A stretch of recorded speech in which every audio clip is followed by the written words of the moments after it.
Now it's time for the Voice for the Industry podcast.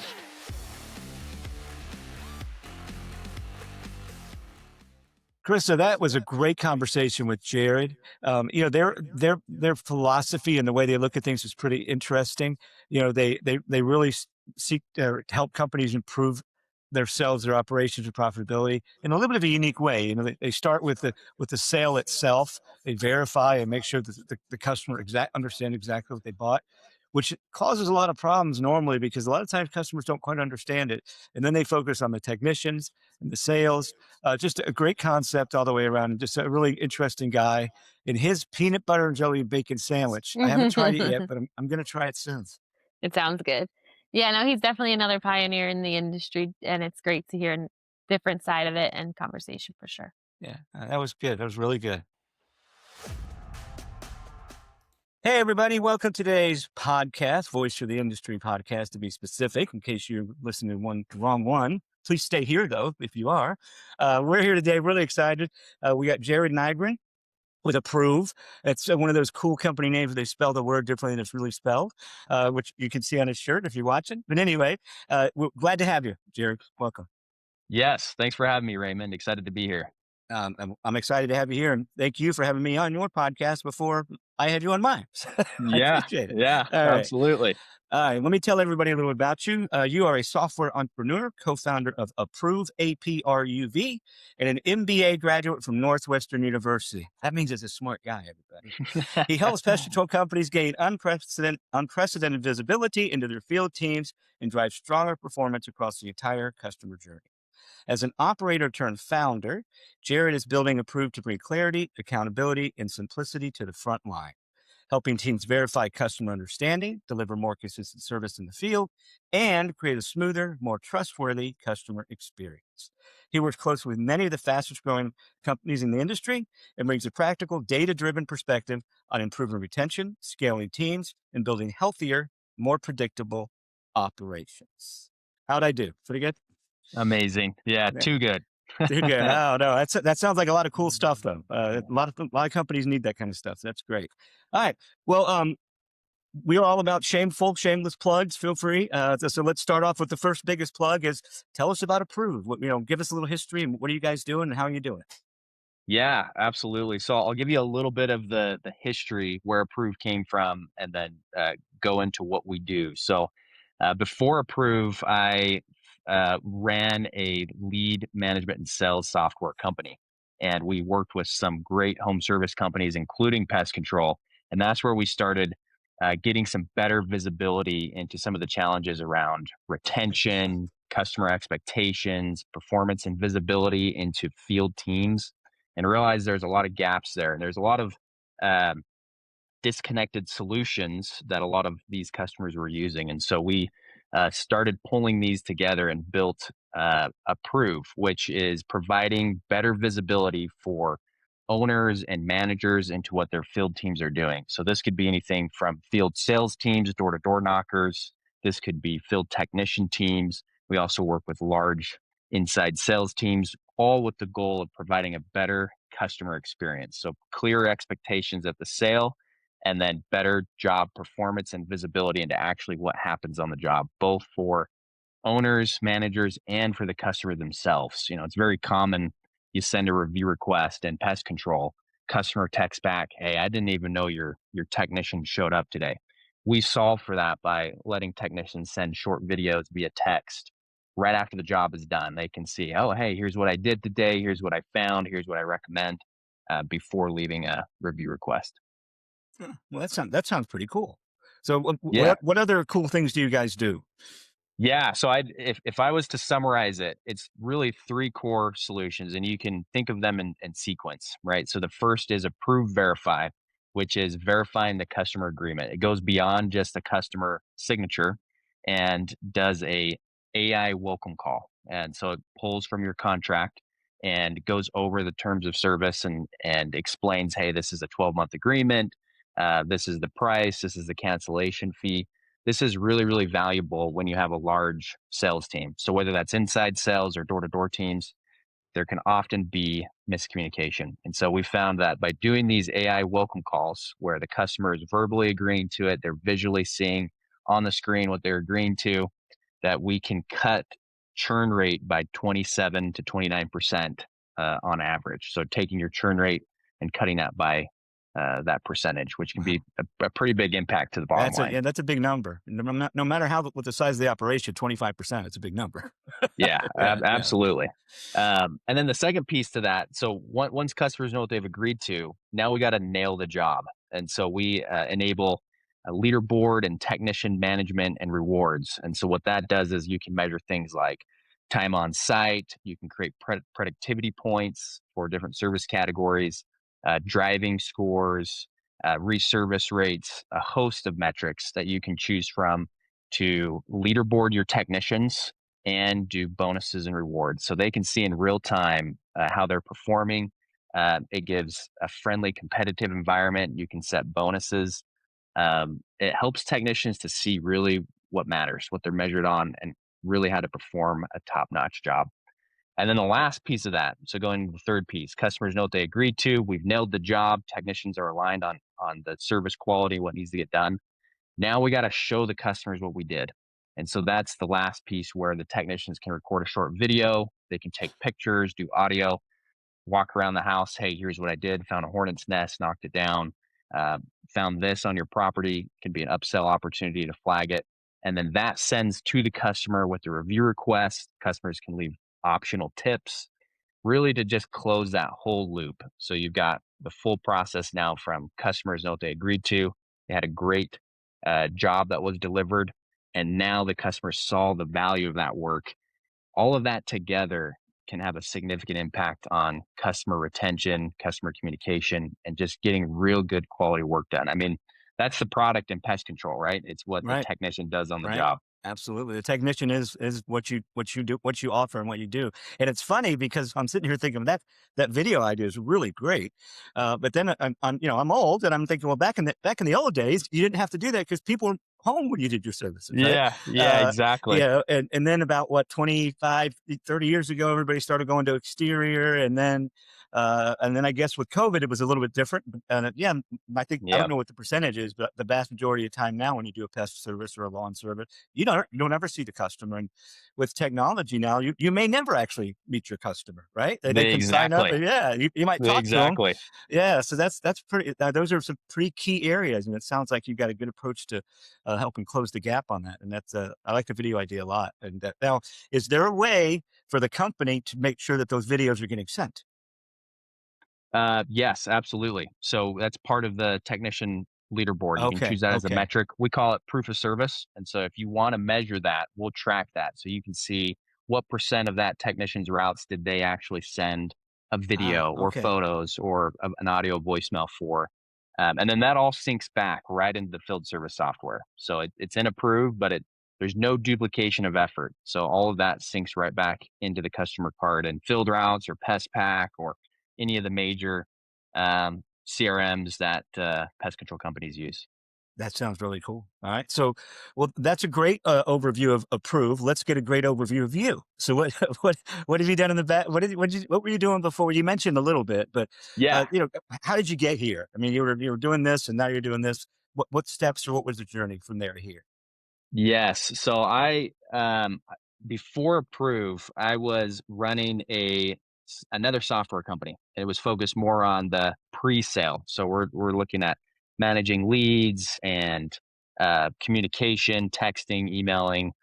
And I did that for several years. That was focused on home service companies. We had a handful of pest control companies. And that's where we really started to get some visibility into a lot of the challenges that happen post sale, which Right. is that the customer communication and everything I had mentioned earlier. So I've always been, most of my career has been in software. So before that, I was in the corporate world and working in healthcare software, which is a totally different space. Oh, But I've yeah. been in software my entire career, and in the last 5 years have been on the entrepreneurial side of software. That's fantastic. And I also did. I meant to comment about the contract review. That's also, I agree 100%. I mean, I can't tell you how many times, I've heard, and where I used to work, hear all the time, like, oh, I didn't know, even now, even here, I didn't Hmm. realize that, or I thought it was this. And you're right, at least if people being unhappy and leaving. So that's great approach all the way around. Um, Yes. so you already I had a question I was going to ask, but you kind of answered that one. So tell us about some of your customers and what you're seeing in the industry in general. It's like, what are the fastest growing companies doing differently out there? I mean, obviously using Approve is going to make a big difference, right? But what do you, shameful plug by me, but what do you see out there that companies are doing, utilizing things differently that are making them more successful than your competitors? Yeah, I'd say they're using technology, number one.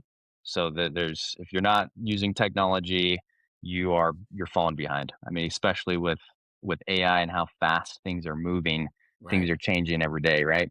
And then secondly is just being very thoughtful about what you want to measure.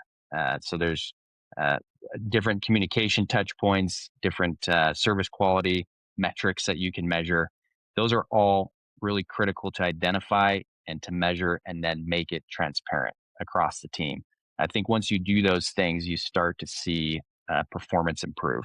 Once you're measuring it, you've clarified what it is, the team is aligned, and then you're showing that visibility across the board and even to the customer by sending those short videos after the job. All of that is going to drive higher performance and a better end product. Yeah, and do it consistently. It's gotta be, it's And gotta do it be. Yeah, yeah. How many times have you seen things? The company rolls something out, and then a month later, nobody even remembers it. Yeah, so that sounds really cool. exactly. Yeah, And then that's actually a really good point. I was listening to a podcast the other day about a very successful pest control company, and one of the things he had mentioned is, as an owner, you want to roll out a new SOP, standard operating procedure. If you don't have a way to audit that, there's no way it's going to happen. Like you can't be the one who's going to go check that yourself as the owner. right. You've got to have a system that does it, whether that's hiring an auditor to go and check that it's getting done, or you use technology that automatically checks it for you, right? Is that process or the that item on the job actually getting done? And that's part of what Approve is trying to solve as well, is being that audit on the job without having to hire someone to go in and check those things. That's cool. Yeah, and you're right. If you're not using technology, if you're not using AI, I would even say if you're not using AI now, you're already behind. Yeah. Yeah, I Yeah. mean, and you may not feel like you are, but you are. And I don't mean that in a bad way. It's just that's the impact of AI. And we're certainly doing a lot of really cool things with AI, like you guys are, and it makes a huge difference. That's for Oh, sure. yeah. Huge. Um, let me see if I can read this right. Why do retention problems often start in the field before they get billed, before they're sold or scheduled or whatever? What are you seeing out there that's causing problems in the field that you guys are able to help? Yeah. So it's and I'm going to speak to the larger companies. So um, when you've got a sales team that's at least 10 plus, you start running into a lot of issues of customers complaining that this is not what the sales rep said, or this is not what I expected. And when you have that issue, you've got a breakdown in trust, and that erodes as soon as there is a realization that I believe the sales rep told me something different, and that's not correct. I don't want to work with you anymore. I want to cancel this right away. Wow, there's a cancellation policy too. Are you kidding me? I'm going to go to Google and leave you guys a bad review now. A lot of that happens from the beginning. So if you don't have a way to level set that sales team, it can be very difficult to manage that because it's all reactive. The customers are calling in, and that's now a burden on the office. You got to pay Right. for someone to take those calls, to handle those complaints, and deal with these unhappy customers. So if you can cut it at the beginning with third party verification, which is what we do with AI, you can really eliminate a lot of that work. So not only are you cutting out cancellations and unhappy customers, you're saving time in the office from having to deal with these things, Yeah. and company morale, right? If you're getting a lot of upset people your employees are having to deal with, that can really affect your team. Yeah, then they're going to be unhappy employees, and then you're going to have problems. And even if customers don't cancel, uh, I have this thing. I didn't invent it, but I like to talk about a goodwill bank, right? Yeah. If you do things well and you take care of your customers, you build up goodwill. If something goes wrong, they're going to be okay with it for the most part. Yeah. once, right? Or the first time. Yes. But if you start off by, the sales guy said this and this isn't what it is, you have no goodwill bank, right? There's nothing there. Exactly. So the next time, if they do stick around, the next time is going to be a problem. You're probably going to lose for sure. So I absolutely agree with you. And I really like that idea of verifying. We used to, where I used to work, we did that. We did it for a little while with human beings. It was just very difficult. So we kind of Yeah. gave up on it, but that sounds really great to use AI to do that. That's pretty cool. All right. Accountability without micromanagement. Now, so you guys do a lot of things that enable managers and owners to kind of keep an eye on things, and you're using AI. How do you get that done? And what are your thoughts in general on doing that without over managing or micromanaging or making your employees just feel miserable because they don't feel like they have any freedom or any liberty to act on their own? Yeah. A lot of micromanaging happens when you have an individual or a manager that is breathing down someone's neck, right? So if you're using something where technicians can just see their performance and it's not coming from a manager or a person saying, "Hey, this is low. You need to improve this," but it's actually just coming from a leaderboard or something that's just tracked directly from the system. You take out the emotion and you take out the micromanagement side of that, and now it's just the facts. They see where they're performing, and now they just want to improve because they want to be better Right. themselves. It's not Right. coming from, hey, my manager says I need to be better. That's frustrating. There's an emotional Right. connection to my manager saying I'm not doing a good job. Now it's just visible, right? I can see it. I can do better myself.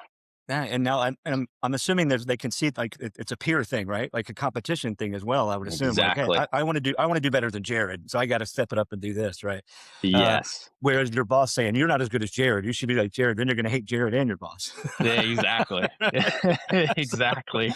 That's all. No, that's awesome. That's a really. So I mean, every point you've made so far is right on based on my experience and what I've seen. So that's really good good information. Um, Yeah. what tips would you provide to create predictable and healthy operations? What can you give up owners out there, managers out there, some tips that you've picked up? Yeah. That's a good question. I'll talk through some of the metrics that I see that are very common that Okay, people will sounds measure. good. I Yeah. think that's maybe a good one here. So, very common to track average time on site, and I think you can look at that in a couple ways. Uh, you can measure, are they going too long or are they going too short, and that can provide a lot of insight into um, how well the job is actually being performed. Another way you can track that is by chemical usage, right? So if there's a certain amount of chemical that's supposed to be used on a job, the technician comes back with a ton of chemical. Obviously, they didn't spray or didn't do a good enough job. And so those are Right. some indicators you can track to see, okay, was the job done right? Was the technician there long enough? That's a very common metric. Another is driving score, right? So Yeah. we integrate with a lot of those systems, the telematic systems, to pull that driving score information into a leaderboard. But that's another big one because driving is a big liability for the company. Oh So if yeah. the Yeah. and it can be an indicator of how thoughtful that employee is, on the job. Yeah. No, you're absolutely right. And they have to almost all pest control volunteer, they have to drive, most of them. And I know a Yeah. company in New York City that they don't have any vehicles. It's just all walking. Oh wow. Yeah. Yeah, yeah. So Yeah. that's pretty Well, I cool. guess if you got that close of a geography, Yeah. everyone's Yeah. compounded. That could work. Get a walking score or something. Yeah, really. Yeah, but I also I knew a company, they were sold, but they actually paid a person to do all of the filling the lawn trucks. A lot of companies have people that issue them, right? They Yeah. actually had somebody who like mixed it, everything else. So that the technicians had no opportunity to not use the right amount or whatever. And it Oh, was tracked every interesting. day. Yeah. I mean, to me, it was a pretty Interesting. big investment. They did other things, but they spent a lot of their time doing that. And but I think it paid off because they had pretty good lawns. It was a lawn company and pest, and their lawns always looked really good. So Yeah, I pretty guess it was interesting. working. It was working, yeah. So your AI, you're using AI in some pretty creative ways, and it's like you said, it's changing every day. I was just in a podcast. I was like a podcast guest recently, and I was telling that when I went to this big phone system conference, like big one. And this was like right when AI kind of broke open, and there was an AI company there. It was $100,000 if you wanted an AI agent. It's like Oh, CSR. wow. Yeah. And they custom built it and all this. Now, you can go out and do it yourself. There's software everywhere. And so it's just such a Hmm. big difference in a very short period of time. So after rambling on about that, I'm going to ask you, what do you Yeah. see coming down? What are the changes you see with your group, or just in general, your observation? You've been around the technology a lot. What do you think? What do you see happening in the industry? What do you see some of the future trends are? Yeah. So this is fascinating. And it's really interesting to see where this is going to go and how fast it's going to go there. But I see AI becoming more of the intelligence layer between the field teams and leadership. So I think historically there's always been a little bit of a gap. What is happening in the field? And the way that they do that is we go do ride-alongs, or we'll random pick and check here and there, but there's no clear way to get that visibility. I see a future where that is changing, and I think Approve is leaning into that. And what I mean by that is you start seeing, if you're paying attention to what a lot of the large tech companies are doing, so Meta or Google, they are releasing these glasses, right? Yeah. That now have that can have an AI assistant on the job. Well, I won't say on the job, but this is more for just individuals, or a listening device that a lot of these companies are starting to release. This is going to start getting into field work a lot more. I think right now it's on the like more high end Yeah. type of field work where you can actually call in and get assistance on the job. But I think it's going to move into field work like pest control, where we're having not necessarily a way to micromanage, but a way to actually get better visibility into performance that's done on the job that can be sent to the customer, that can, help with training new employees on the job. There's going to be less and less of a gap of, hey, what's happening in the field? And now AI is going to be that coach. It's going to be that intelligence layer that helps guide what's happening in the field, and then provide that visibility back to management, back to the customer, and it's going to become normal. That's my prediction I, based off I of where things I are think headed. you're spot on. We actually we are finalizing the development of the ability for some technician to wear a microphone. Hey, Mr. Jones, you mind if I record this? And then we can Yep, record it. Use AI to take all the gaps and all that stuff out, and then that can be used by management to basically do a virtual ride along, right? Essentially, exactly. um, I kind of see body cams, even though they're not AI specifically, but I kind of see kind of what you just said is technician wearing a camera, and all that information, everything AI processes it and creates it back, and it can flag if something's wrong or whatever. I kind of see that tying in what you're talking about. Maybe not right Yeah, away, but yeah, eventually. I like to your point. Everybody's going to have an AI assistant on them of some kind or other. Yeah. exactly. And I think historically, from what I've seen, it's very polarized. There's some folks and company owners who love the idea of a body cam and the AI analyzing it and giving feedback. There's others who hate it. They think that, oh, this is Sorry. this is really getting into the technician's bubble. You're interfering with their work. You're micromanaging them. I think there's going to be a happy medium where this becomes a lot more normal. I mean, we're just starting to see the beginning of personalized AI assistants that see what we see, hear what we see, or hear what we hear. And I think that's going to be the same with fieldwork. It's not going to be a micromanagement thing. It's going to be an assistant, and it's going to help everybody. It's going to help the technician. It's going to help the customer. It's going to help the management of the company, and it's going to make a better product across the board. Just getting to that stage, I think, takes a Yeah. little bit of time, and that polarization between I hate this idea, I love this idea is going to come to the middle. Well, if you develop that, I want to be a beta tester because I could use an assistant because I help me remember and keep track of stuff. I'll tell you. Right? But you're again, you're right. You're spot on because what I see, and I'm not the only one that sees it, of course, is there's a lot of people that are afraid of AI and technology. Oh, we're going to end up losing our jobs. We're going to replace all the people and all that kind of stuff. And I think that the reality is that it's there, like you said, some that really are against it, some that think it's great. But yeah, I want to replace everybody, right? Yep. There's going to be that happy medium, and I think we're going to end up with and I've said this before, most companies are going to have some human employees, some AI employees, whatever that looks like as an AI employee, whether it's a voice CSR or like you're talking about some kind of a virtual assistant kind of thing. But, and what makes it, to me, what really is going to be important on that is being able to manage the AI the same way you can manage your employees. You may not Yes. necessarily have to teach it as much or whatever, but you still got to make sure it's doing what you, like to your earlier point, it's sticking, it's making sure it's doing what you want it to do and having the effect you want to have it, as opposed to just Exactly. celebrating, hey, we have AI, but is it really impacting you in a positive way? And I think that the easier it gets to do that, the faster it's going to get adopted as well. I think that's going to be a Yeah. good one. And it sounds like you guys are kind of tying that in. So I think that's a really good approach. Yeah. We're definitely holding on to the coattails of AI and trying to go for the ride. I mean, Yeah. it's So are we, and it's fun. And we're trying to drive. We're trying to be the pilot sometimes too, but that's not always easy. Yep. But anyway, well, this was great. So now it's the time for your guest topic. You can talk about anything you want. I haven't asked you about. It can be a shameful plug. It can be anything you want.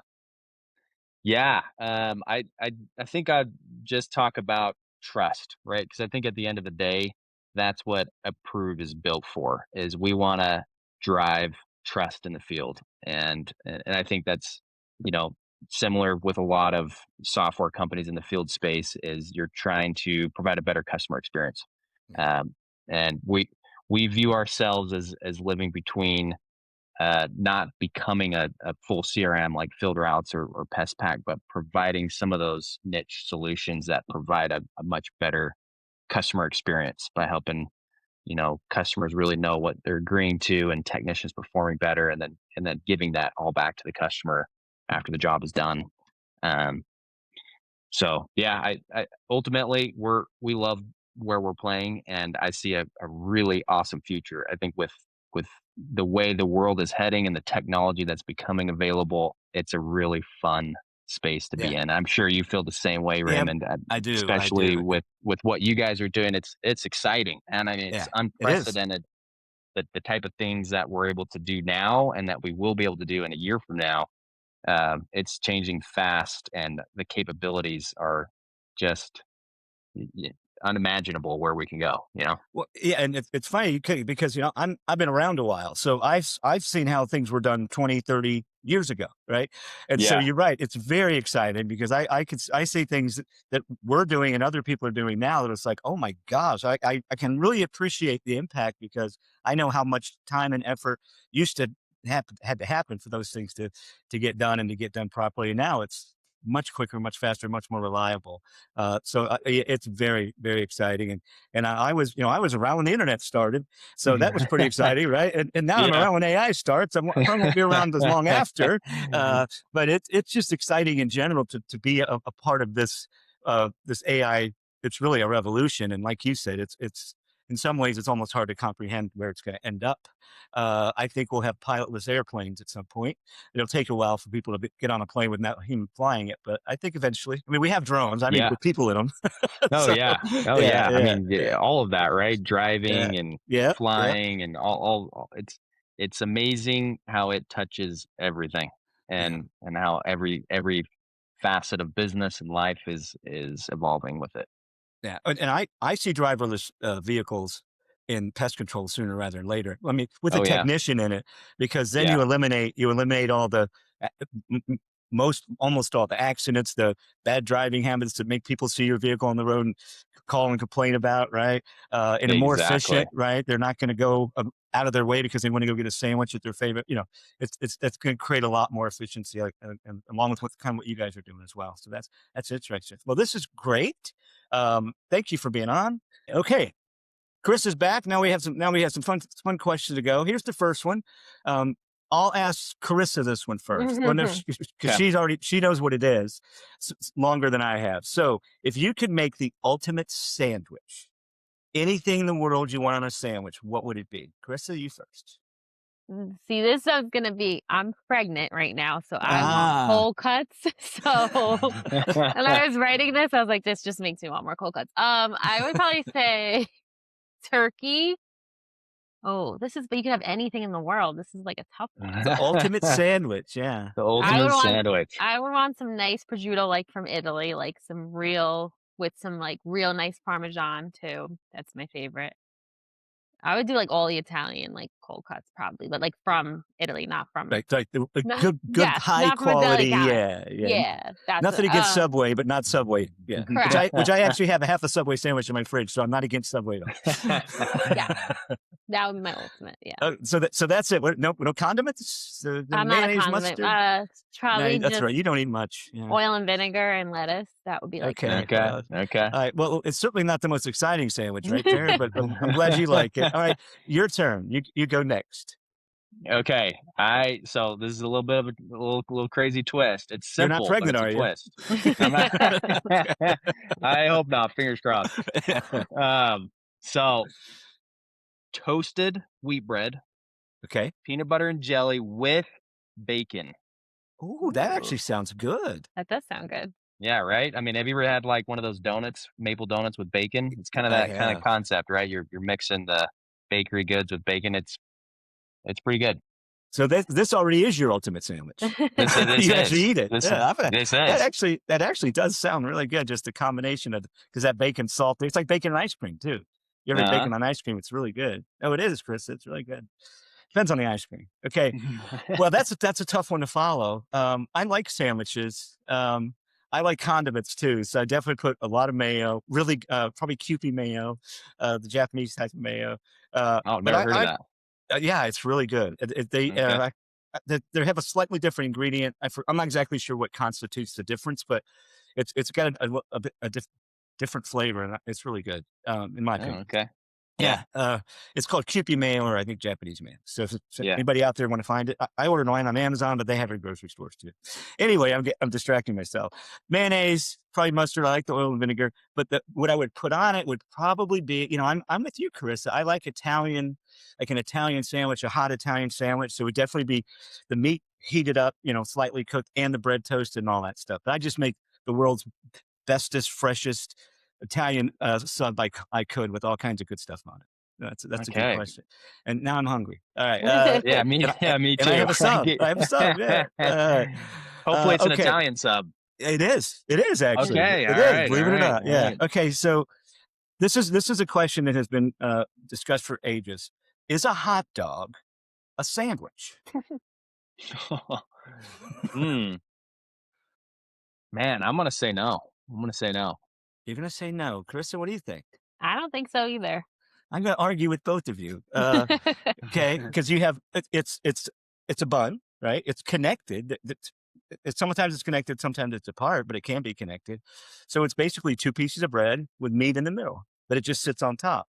I actually am weird. I slice my hot dogs, fold them flat, and put it on in between the buns separately. So it's really like a hamburger, not like a hot dog. So maybe the way you eat it can change that definition. But I think I'd call it a sandwich, but maybe not the classical definition of one. But you get open face sandwiches, right? That's true. That's interesting. Yeah, Yeah. my biggest argument is going to be the way that you eat it, because you're holding it like this.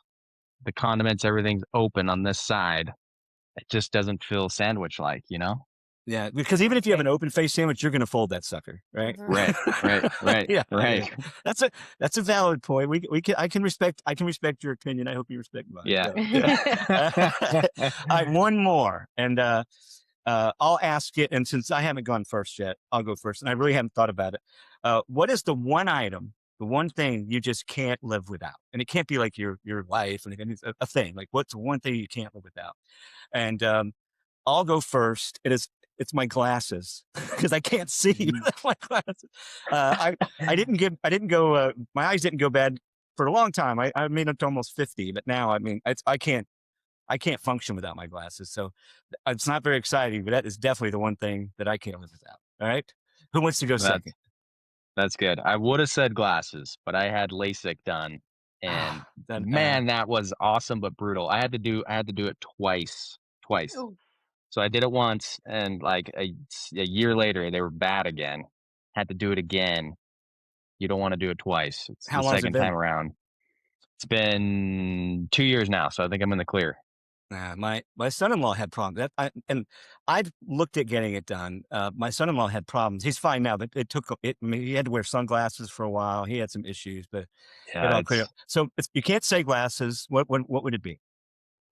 um, man, this sounds so pathetic, but I'm gonna say my phone. No, that's pretty. I think that's probably number two, right? Yeah, Behind glasses. Yeah, yeah. yeah. Man, It's I wish that wasn't true, but it is, man. I'm on that thing too much. no, it's crazy to think that uh, they didn't even exist not that long ago. And it's Yeah, crazy. It's just how fast, like we were talking about earlier, how fast things just technology comes in and just changes your entire existence. It really does. All right, Carissa, yeah. you can't say phone, you can't say glasses. Mine's like something so little, but like chapstick. I cannot Mm, live without chapstick. Really? See, I Yeah. never use anything like that. I don't use any kind of lip balm or any ever. I just got this Yeah. for Christmas right here. I'm right there with you, Carissa. Yeah. Wow. So good. Wow. Really? Does it have to be chapstick brand or can it be other Oh, brands? no, I don't use chapstick brand like I use Okay. other brands, You but, just, you So called you it chapstick like Band-Aid or Vaseline, right? yeah, I know it's not Yeah. the Yeah. appropriate word for it, yes, No, but it's yeah. fine. We all do it. We all do it. We Yes, all do the same thing. yeah, You know, I don't call it an adhesive bandage. We call it a Band-Aid, right? exactly. All right. Well, there you go. That was fun. I hope you That enjoyed the was fun. podcast. It was a good time. You had a lot of good points. It sounds like Approve is really going to improve a lot of companies' operation. I know I'm not the first person to use that one. So thanks again for being on. We really appreciate it. And have a great rest of the day. Yeah, thank you, Raymond. Thanks, Carissa. Appreciate you guys having me on. Thank you for joining us. See you next time.